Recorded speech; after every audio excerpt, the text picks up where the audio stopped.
中美貿易戰啊打緊噶啦，明年啊 Donald Trump 上台一加關稅，咁就好多生意都唔使做嘅。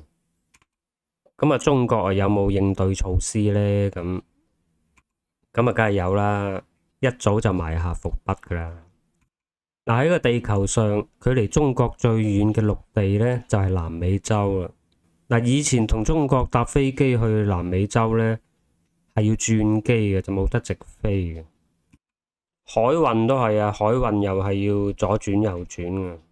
嗱，近來呢，中國到秘魯嘅飛機航線啊開通咗噶啦。依家同中國好多個城市都可以直飛秘魯嘅，唔使再轉機嘅。咁今日我想講嘅呢，就係中國到秘魯嘅海運航線喺11月14號都已經係開通咗。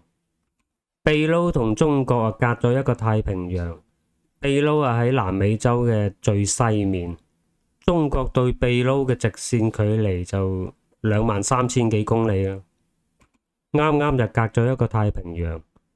而秘魯啊喺正南美洲嘅西面。秘魯嘅呢個前海港啊，建於2021年，投資36億美元，由中國出錢建造。佢係一個深水港，最深嘅地方呢係去到17.8米。依家有4個碼頭泊位，能夠停泊裝有18000個標準集裝箱嘅貨輪。咁啊，理論上現時全世界所有嘅大船都可以喺呢個秘魯嘅前海港停泊嘅。呢個前海港每年嘅集裝箱吞吐量可以達到100萬個，到以後健全咗之後，仲可以達到每年嘅150萬集裝箱嘅吞吐能力。呢個前海港啟用咗之後呢，南美洲同亞洲嘅海運時間由原來嘅35日可以縮減到25日，足足快咗1/3，唔需要再經其他嘅國家中轉，一條直線距離。物流成本大幅度降低，以後中國同南美洲嘅貿易可以直接點對點做生意，不需要再透過其他國家中轉。秘魯嘅呢個前海港個位置啊相當之靚，啱啱喺正南美洲嘅中間，距離秘魯首都利馬80公里，西面啊太平洋，東面啊黐住巴西、玻利維亞。南面就阿根廷、智利，北面就厄瓜多爾、哥倫比亞。咁啊，呢個前海港嘅投入使用，會令到秘魯嘅經濟啊大幅發展噶啦。嗱，佢為秘魯提供8000個就業崗位，45億美元嘅經濟效益，亦能夠加強對美國嘅影響力。現時已經有200幾家中國企業喺秘魯運營。投資額達到310億美元。中國同秘魯遲啲仲會計劃喺前海港嘅下方再建造多一個柯尼奧港，靠近銅礦嘅重鎮馬塔拉尼港。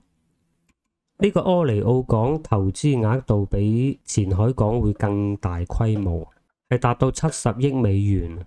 每年嘅貨物吞吐量更是達到1億噸，相當之誇張。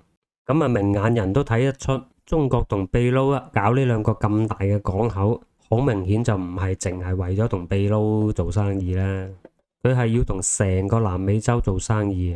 大家都知道南美洲嘅農產品啊、礦產資源啊、石油啊係相當之豐富嘅，呢個係中國極為需要嘅資源。嗱，秘魯嘅銅礦啊相當之豐富啦。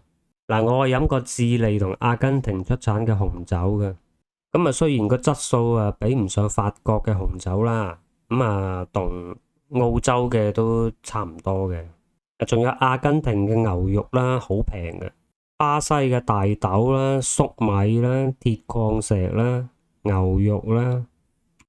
巴西啊最醒目啦，已經整咗條高速公路直達秘魯港啊！以後呢啲貨物啊，直接通過秘魯嘅前海港啊，直接從海運運輸到上海啊。而中國嘅汽車啊、電子產品啊、機械啊、家電啊、服裝啊，亦都可以大量銷售到南美洲啦。咁啊，秘魯啊有望成為美版嘅新加坡噶啦，淨係收陀地費都收到你手軟啦。南美洲咁多個國家，咁啊呢個航空同海運都開通咗之後啊，成個南美洲嘅國家都可能得到經濟增長啊。咁啊，其實美國佬都受惠嘅，因為南美洲發達咗之後啊，就會少咗好多人偷渡去美國噶啦。講真啦，自己屋企生活優質嘅話，邊個中意離鄉別井去第啲國家做二等公民啊？人嚟啊鄉賤。OK，今日講到呢度，多謝大家收睇，拜拜。